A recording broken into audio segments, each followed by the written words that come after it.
എന്താണോ ഞെട്ടുന്നത്? ഞെട്ടിക്കുന്ന വാർത്തയാണ് ആശാനെ. ആ എന്താ പെട്ടെന്ന് വായിക്കേ. പിന്നിലോ? പിന്നിലോ? ഈ ആളുകൾ വോട്ട് ചെയ്യാതെ പോയോ?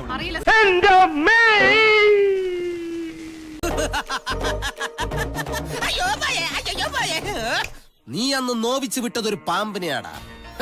ഒരു വിലപ്പെട്ട വിവരം, ഒന്നും ചെയ്യാനില്ല കേട്ടോ. കേരളത്തിൽ അധികാരത്തിൽ 14 മന്ത്രിമാർ പിന്നിലാണ്. ഒരു പാർട്ടി ജയിക്കും, ഒരു പാർട്ടി തോക്കും.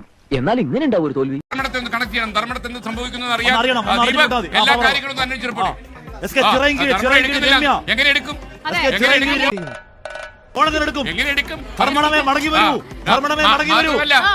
മുകേഷ് പണ്ട് പറഞ്ഞ പോലെ അഥവാ എടുത്താലും കമ്പിളി പതപ്പ്.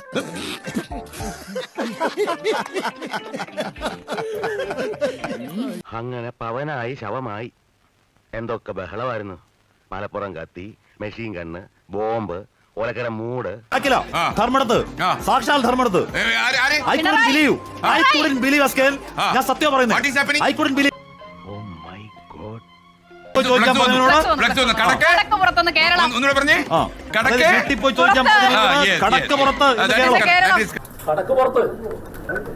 ിപ്പറമ്പ്, അട്ടന്നൂര്, ധർമ്മടം, CPM ബാലുശ്ശേരി, CPM-ന്റെ കൊടുങ്കോട്ടകളുടെ അടിത്തറ ഇളകുക. നന്ദിയേട്ടവന്മാരെ എല്ലാരും കൂടെ ശവത്തി കുത്താടാ. സ്വപ്നമാണോ യാഥാർത്ഥ്യമാണോ? ധർമ്മടത്ത് മുഖ്യമന്ത്രി പിണറായി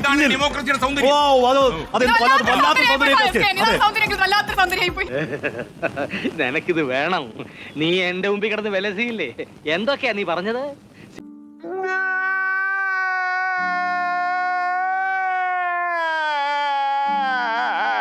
എന്നാ ഞങ്ങൾ അങ്ങ് ഇറങ്ങട്ടെ. ആയിക്കോട്ടെ, സന്തോഷായി.